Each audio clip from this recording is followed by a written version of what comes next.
Friends, welcome back to my channel. আশা করি তোমরা প্রত্যেকে ভালো আছো। আমিও ভীষণ ভালো আছি। আমি চলে এলাম নতুন আরেকটা ভিডিওর সাথে। মিত্রবাবুর লাইভটা দেখলাম, তো লাইভটা দেখে ভাবলাম কিছু কথা বলি, সেই জন্যই শেয়ার করতে চলে এলাম। তো চলো ফালতু কথা বলে ভিডিও বড় করব না, ভিডিওর মূল টপিকসে ঢুকে যাই। তা মিত্রবাবু, সিক্রেট রুম তো রিভিল হয়ে গেল। আরস তো কবেই সিক্রেট রুম রিভিল করে দিল। আহারে, মিত্রবাবুর কত কষ্ট হয়েছে বন্ধুরা। তোমরা আশা করি বুঝতে পেরেছো। মিত্রবাবু লাইভে বসে বলছিলেন যে ওনার আর পার্সোনাল বলে কিছু নেই, ওনার সেই কারণে কোনো ভয় ডরও নেই, কারণ সব কিছুই এখন ওপেন টু অল হয়ে গেছে। এই সিক্রেট থেকে ওপেন নিয়ে কথা বলতে গিয়েই কিন্তু আমাদের মিত্রবাবু টোটাল ওনার ট্র্যাকটা চেঞ্জ করে ফেলেছেন। মিত্রবাবু বলতে এসেছিলেন এক কথা আর হয়ে গেল আরেক কথা। যাই হোক বন্ধুরা, তোমরা ওয়েট করো, আমাদের মিত্রবাবু জবরদস্ত একটা সুখবর তোমাদেরকে খুব শীঘ্রই দিতে চলেছে। এমনকি বন্ধুরা, তোমরা এটাও জানো যে মিত্রবাবুর লিগ্যাল অ্যাডভাইজার যিনি রয়েছেন তিনিও বলেছেন যে মিত্রবাবু হয় লাইভে নতুবা কোনো ভিডিও মারফত একটা জবরদস্ত সুখবর খুব তাড়াতাড়ি দেবে। সুতরাং তোমরা প্রত্যেকে মানে কি বলবো, একেবারে মিত্রবাবুর চ্যানেলের ওপর কিন্তু নজর রেখে বসে থাকবে, ঠিক আছে? কখন সুখবরটা আসবে, কখন সুখবরটা আসবে এই আশাটা নিয়ে।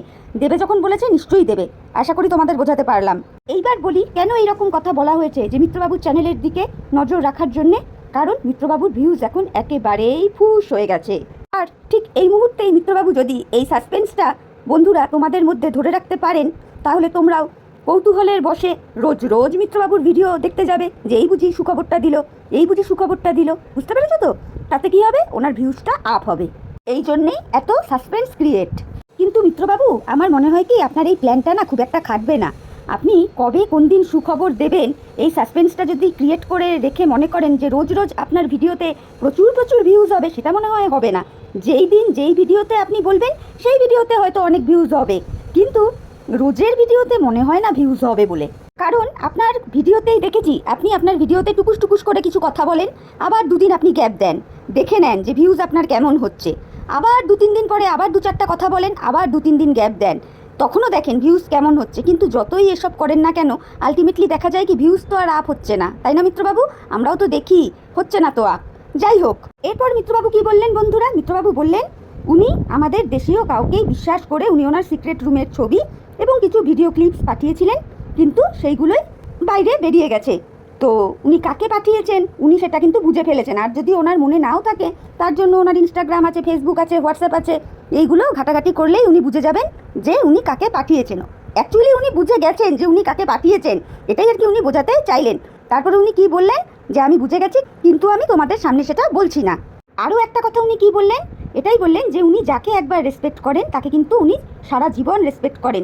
ওনার ভালোবাসার ভিউয়ার্সরা ওনাকে খুব ভালো করে জানেন যে উনি কেমন ধরনের মানুষ। উনি যাকে একবার রেসপেক্ট করেন তাকে কখনো ডিসরেসপেক্ট করেন না। এমনকি উনি এটাও বললেন উনি যাদের রেসপেক্ট করেন তাদের নিয়ে কোনো রকম কোনো ভিডিও করার মানসিকতা ওনার নেই, মানে অতটা নিচে উনি নামবেন না। তোমরা না বন্ধুরা, মনে আছে আমাদের মিত্রবাবু বলেছিলেন না ওই যে কুচি কুচি কুচি কুচি করে কি যেন একটা কাটাকুটির কথা? সত্যি তোমরা কি না কি ভেবে নিয়েছিলে, উনি কিন্তু ওটা পেঁয়াজ কাটার কথা বলেছিলেন। উনি কিন্তু সকলকে রেসপেক্ট করে, কাউকে ডিসরেসপেক্ট করে না। একদম ভুলভাল চিন্তাভাবনা করবে না, বলে দিচ্ছি। তোমাদের চিন্তাধারাটাই ভুল ছিল বন্ধুরা, বুঝতে পেরেছো তো? কিন্তু মিত্রবাবুর বলার মধ্যে কোনো ভুল ছিল না। দুটো লাইভ হয়েছে এন্টারটেইনিং পারপাস, আমি তো অন্তত এন্টারটেইনিং পারপাস হিসেবেই দেখেছি। আর দেখো বন্ধুরা, আমরা হলাম গিয়ে কন্ট্রোভার্সি ক্রিয়েটার। এন্টারটেইনের পাশাপাশি সেই সমস্ত লাইভ থেকে আমরা যদি কন্টেন্ট পাই তাহলে অবশ্যই তো কন্টেন্ট করব, তাই না? সেগুলোই তোমাদের সাথে শেয়ার করছি। যাই হোক, যেটা বলছিলাম, আমাদের মিত্রবাবু কি বলেছিলেন যে উনি লাইভে আসবেন, কিন্তু দেখা গেল কি একটা কমিউনিটি পোস্টের পরে উনি কিছু দিনের জন্য নিজেকে একটু সামলে রেখেছিলেন। তারপরে যথারীতি গতকালকে উনি লাইভে এলেন। লাইভে এসে মিত্রবাবু প্রথমেই কি বললেন, ওনার আর সিক্রেট বলে কোনো জিনিস নেই, বা ওনার আর পার্সোনাল বলে কোনো জিনিস নেই, সবটাই ওপেন টু অল হয়ে যাচ্ছে। ওনার দ্বারা নয় কিন্তু অন্য মানুষের দ্বারা। তার জন্য উনি এখন খোলা কিতাব হয়ে গেছেন। উনি বলার আগেই অন্যান্য চ্যানেল থেকে ওনার বিষয়ে সবাই সব কিছু বলে দিচ্ছে। এইরকমভাবেই মিত্রবাবু ওনার লাইভের প্রথমেই বললেন।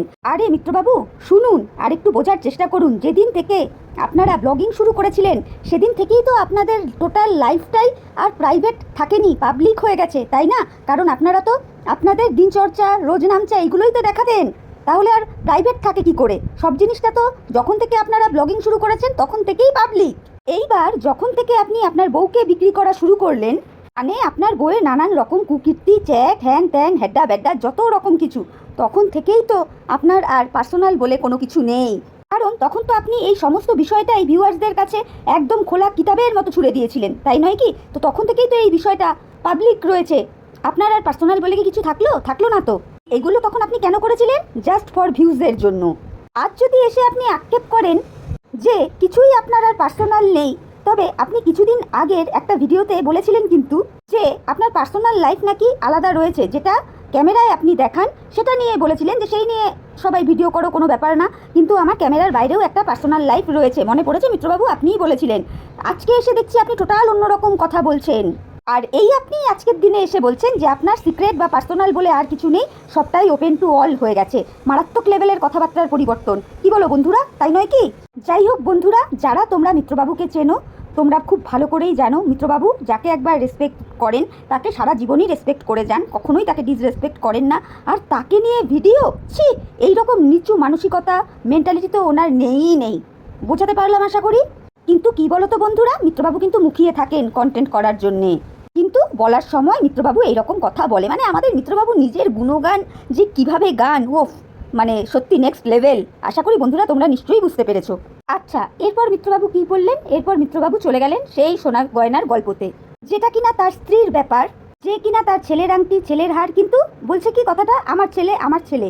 আরে ভাই, ছেলেটা আপনাদের দুজনেরই, এটা তো আপনি কখনো অস্বীকার করতে পারবেন না, তাই না মিত্রবাবু? আশা করি আমি ঠিকই বলেছি। এইবার ফুকলি সুন্দরী যদি টোটাল ডিনাই করে দেয় যে না, সে আর বাচ্চার কোনো কিচ্ছুর মধ্যেই থাকতে চায় না, তাহলে বলবো গয়নাগাটি যেটুকু যা আছে সেই সমস্ত জিনিস আপনার হেফাজতে থাকাটাই শ্রেয়। কারণ আপনি বাচ্চাটার পারভারিশ করছেন, ওকে বড় করে তুলছেন, সমস্ত দায়িত্ব কর্তব্য আপনি পালন করছেন। তো সেই জায়গা থেকে বলবো অবশ্যই আপনার কাছে থাকাটাই শ্রেয়। সত্যিই তো, আজকে বাচ্চাটার সমস্ত লাইবিলিটি আপনি পালন করছেন, সমস্ত দায়িত্ব কর্তব্য আপনি পালন করছেন। সুতরাং এই ক্ষেত্রে বলবো যদি ফুকলি সুন্দরী গয়নাগাটি নিয়ে গিয়ে থাকে বাচ্চাটার, সেগুলো ফেরত করে দেওয়াই উচিত। আচ্ছা, এইবার মিত্রবাবু আপনি বলছেন সেই গয়নাগাটি প্রসঙ্গেই যে আপনার বাবা আপনার মাকে কোনোদিনই সেইভাবে গয়নাগাটি বানিয়ে দিতে পারেননি। তো মিত্রবাবু এই কথাটা এইখানে মানে আপনার লাইভে বলার কি খুব জরুরি দরকার ছিল? কোথাও গিয়ে কি আপনি আপনার বাবাকে ডিফেম করলেন না?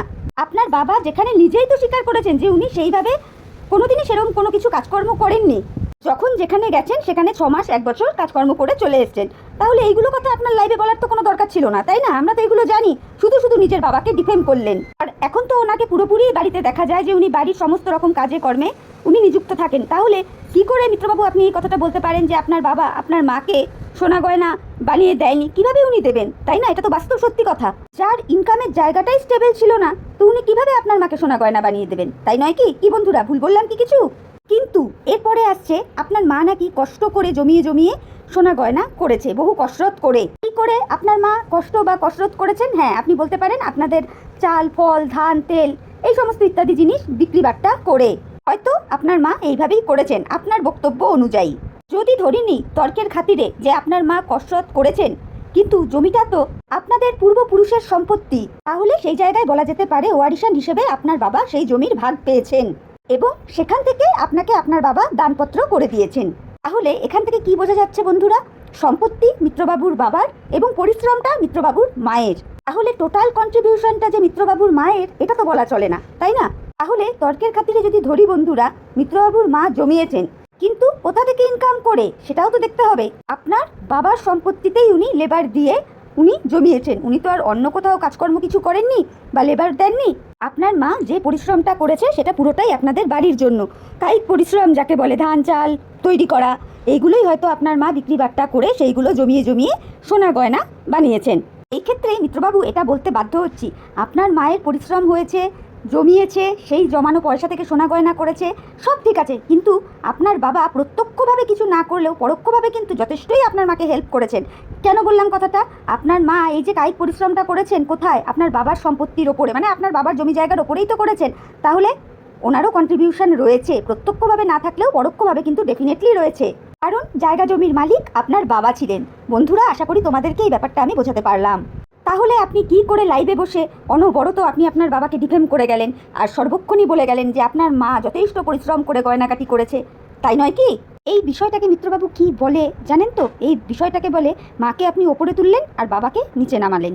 তা লাইভে যখন কথা বলছেন একটু ভেবেচিন্তে কথা বলা উচিত, তাই না? আর এইগুলো আমরা বুঝি যে আপনার বাবার প্রতি আপনার ফিলিংসটা অনেকাংশেই কম, যতটা ফিলিংস দেখা যায় আপনার মায়ের প্রতি, এটা অস্বীকার করার কোনো জায়গাই নেই। মেসোমশাইকে যে আপনারা সেই রকমভাবে পাত্তা দেন না, এটা আমরা সকলেই বুঝতে পারি, কিন্তু তাই বলে ভরা লাইভে ওইভাবে ওনাকে অপমান করারও কোনো মানে হয় না।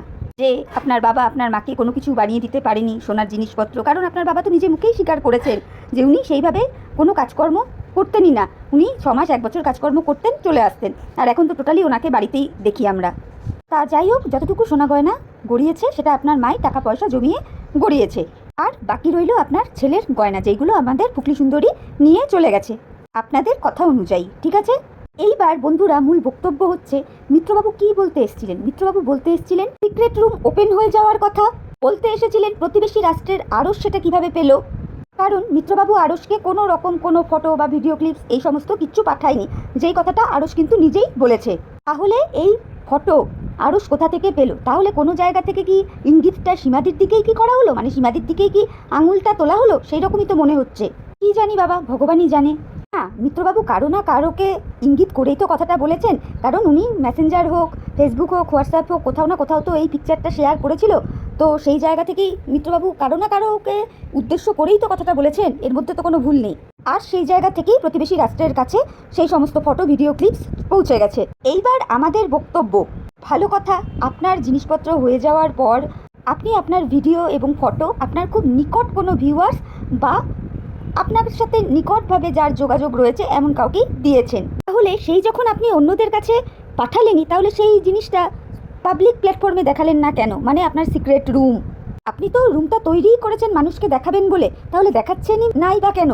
মানুষের এত কিউরিসিটি রয়েছে আপনার সিক্রেট রুম দেখার ওপর, তাহলে আপনার তো উচিত ছিল, তাই না, এতদিনে সিক্রেট রুমটা দেখিয়ে দেওয়ার। কিন্তু আপনি আজ অবধি কিন্তু আপনার সিক্রেট রুম দেখাননি। সেই সিক্রেট রুমের পিকচার আমরা দেখতে পাচ্ছি কোথা থেকে? পাশের দেশের ভাইয়ের ভিডিও থেকে।